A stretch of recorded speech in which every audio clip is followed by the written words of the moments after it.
right, you ready for this? I don't know, but let's give it a go anyway. Let's give it a go. Guys, Nate here, Coach Nate with Coach Mario Fraioli. Today we're talking about ultra marathon training and racing tips. All right, what do you got for us today? Well, I mean, we've got beautiful backdrop here in Marin County, California, one of the hubs of trail running here in the US, but I think we're going to talk about how to transition from road running, marathoning to maybe your first ultra, differences in training, recovery, form, technique, nutrition, all that stuff. Whole smorgasbord of trail and ultra running. Well, we got Nordog here, so let's hit it, guys.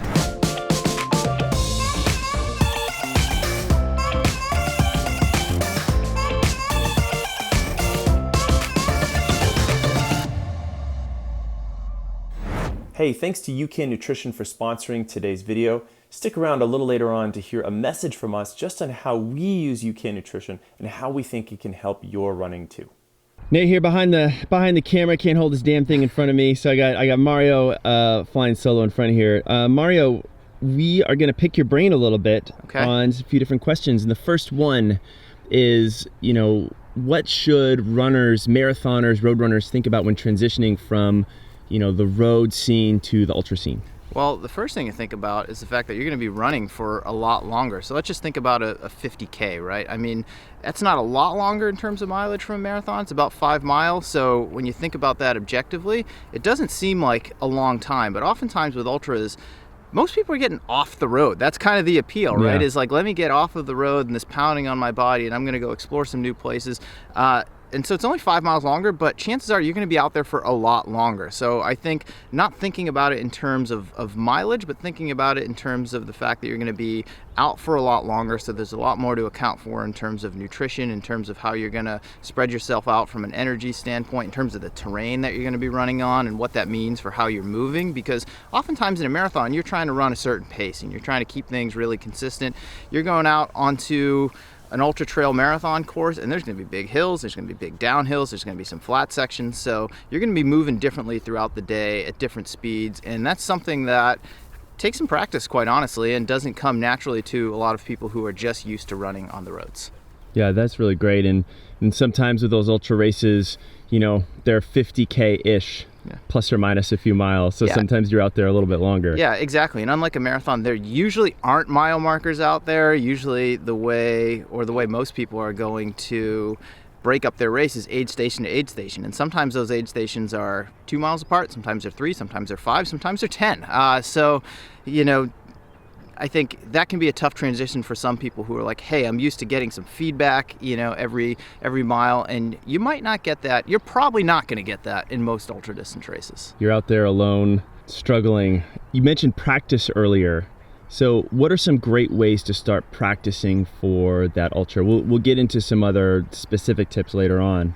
So on a very practical level, especially if you're going to be doing a trail ultra, it's getting off the roads, getting used to running on softer surfaces. I like to tell people, think about a golf ball. If you drop that on a road, it rebounds right away. And that's what happens when you're running on a road. And you're getting a lot more energy return, and it's a lot more consistent. You go to a trail, you go to grass, you go to softer surfaces, you drop that golf ball, what does it do? It just like plops right in there. So if you think about that over the course of like several hours and how you're going to feel during and afterward and what that's asking from your body, it's very, very different. So I think just thinking about the environments that you're running in and the surfaces that you're running on is like a very practical first step. It's like, think about that first. Nice, I love that. So next clip, we're gonna get into some key workouts that you can start to incorporate to get you ultra ready. So when did you realize that UCAN really worked for you? So I remember very specifically, it was 2014. I was training for the Santa Rosa Marathon, qualified for Boston the next year. And all my previous marathons, I had trouble with fueling and nutrition, especially what I would have before the race. I would rely on solid foods like a peanut butter sandwich, a banana, and some sort of sports drink, and usually a bar of some sort. And what I found is that it just didn't work. My body couldn't break it down quickly enough before the race where it became usable energy. And I'd been clued into UCAN, gave it a shot before some of my big workouts and then before the race itself, and I was just really impressed by how much steady, sustainable energy it provided me while being easy on my stomach. And those are the two most important things for me. And I would, supplement that with also having a banana and usually about half of, an energy bar. And that worked for me. And I went on to run best marathon I've ever run in that Santa Rosa Marathon. To that point, I'd run even splits, 1:17:10, 1:17:10, and just had steady energy the entire way, and I was sold after that. Oh man. And the rest is history, as they say. Well, thanks to UCAN for bringing this video to you today. If you want to take advantage of some of the same steady energy that propelled Mario to his marathon, click the link below in the description of this video. You can get 5 packets, 3 energy packets, 2 energy plus protein, for $10. It's a good deal, guys. Good deal. Take advantage of it. Get in there. Let's get back to the rest of this video.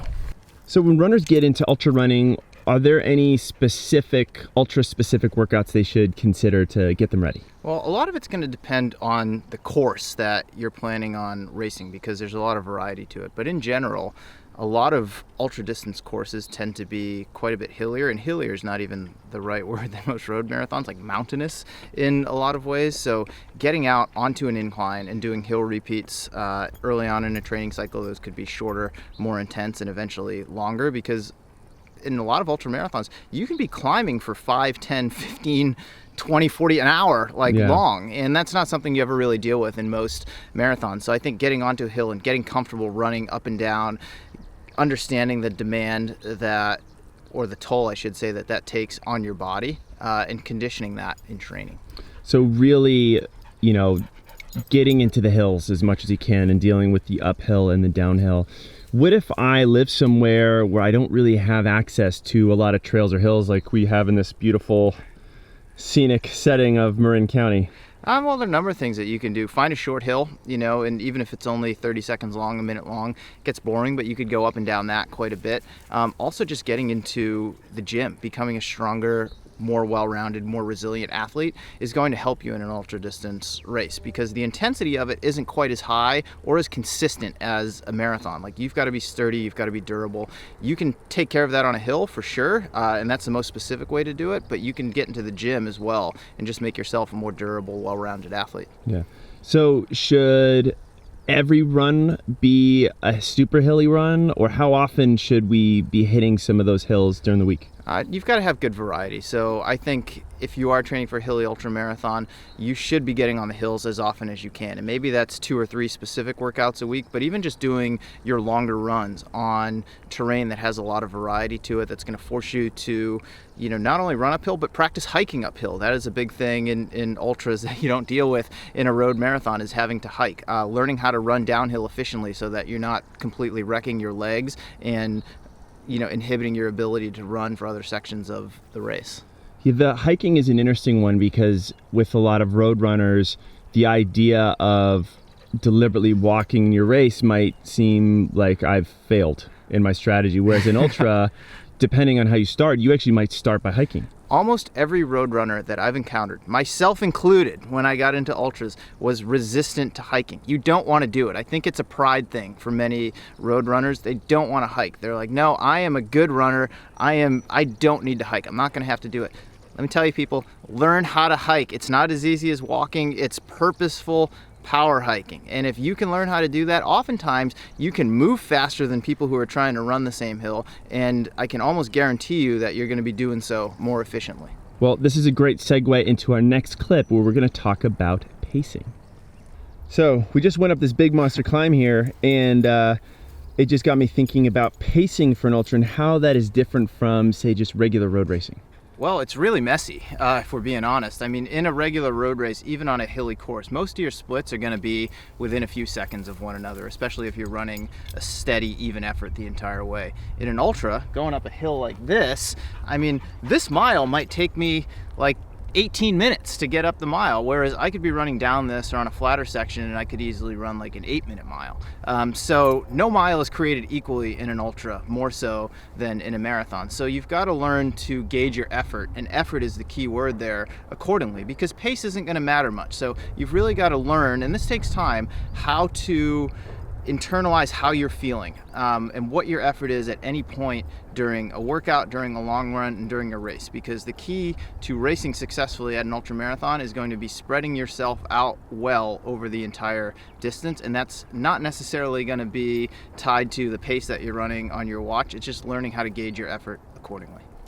Now, when you are giving your athletes guidance on different effort levels, what's the language and vocabulary you use just runners can start to think about it for themselves? So we use a bit of an adapted like Borg scale. So it's on like a 1 to 10 kind of perceived effort. 1 being a very easy recovery type effort, like just a notch above a walk, with a 10 being like running all out, sprinting up a hill. So most of their runs, most of anyone's run, should be in that range of like a 3 to 4, like just a really easy, comfortable, sustainable effort. And then if I'm giving them, say, like tempo workouts, that's like a 6 out of 10 perceived effort. Threshold intervals, longer intervals, a little bit longer than that, might be like a 7 out of 10. Like a hard hill workout might be 8 or 9 out of 10. So it's really trying to understand like those different notches, those different levels of perceived effort.